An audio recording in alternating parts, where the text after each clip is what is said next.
Good morning, everyone. Assalamu alaikum wa rahmatullahi wa barakatuhu. Today is Thursday, and is it Thursday or is it Wednesday? I'm actually not very sure right now. So, just to tell you, like lately, I've been working on myself and learning many things on myself every single day. And life is hard, life is very, very hard. And especially if you place your self worth in the hands of other people, it's always going to be hard. It is so difficult for us to love ourselves and to treat ourselves right.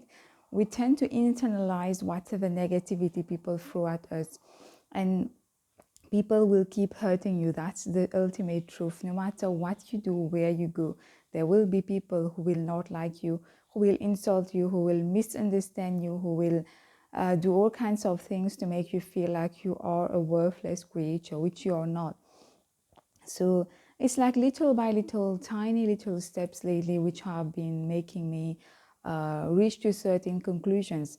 And I do observe a massive shift within me. I feel like there are many layers of conditioning, of unhealthy conditioning that I am peeling off little by little, little by little. And I am willing to do anything to get back my self-love, my emotional independence, and to free myself from certain vicious, toxic, or unhealthy cycles in my life. I have realized that while I'm not a perfect human being, I'm actually a very good person who tries my best in every situation, and I'm not judgmental. I give everyone a chance. So why do I judge myself so harshly? That's the problem.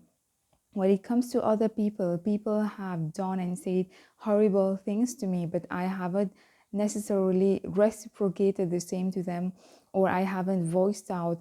I try to, as far as possible, according to the Muslim philosophy, you're not supposed to be giving an eye for an eye. You're supposed to stay silent sometimes and just try to appease any tension and forgive. Forgiving is so difficult, but it is sometimes necessary for you, not for the other person, because if you keep carrying that anger and that hatred within you, trust me, it will drain you from a lot of your energy and it's counterproductive. So by the grace of God and my own efforts, like I feel like I have reached a milestone in my life, a turning point.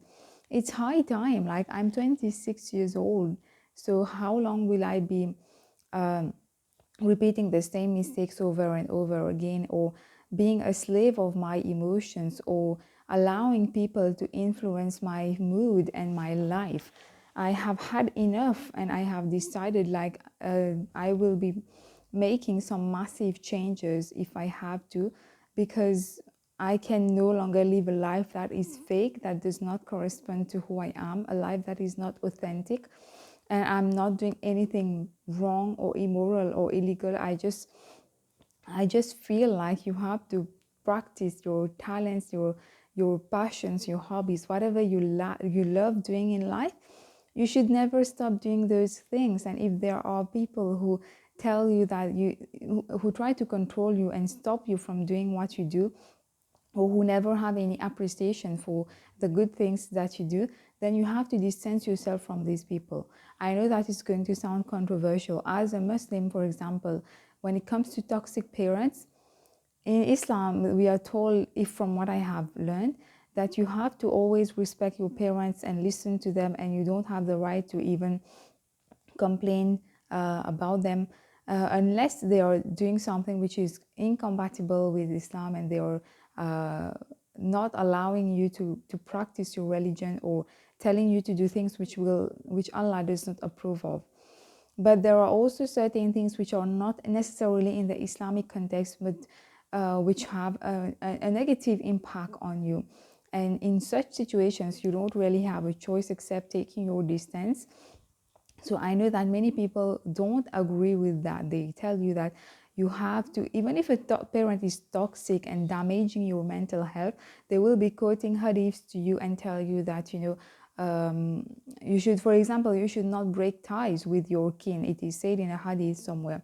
I totally agree with that, but there comes a point in life where you have to be practical and you have to save yourself. You can't stay in a situation where the person is not changing and the person is directly or indirectly inflicting a lot of mental damage to you. So please love yourself enough to walk away and don't feel guilty because you haven't done anything wrong. You know, if it's high time that good people stop suffering and stop feeling so guilty for everything when they haven't even done anything bad.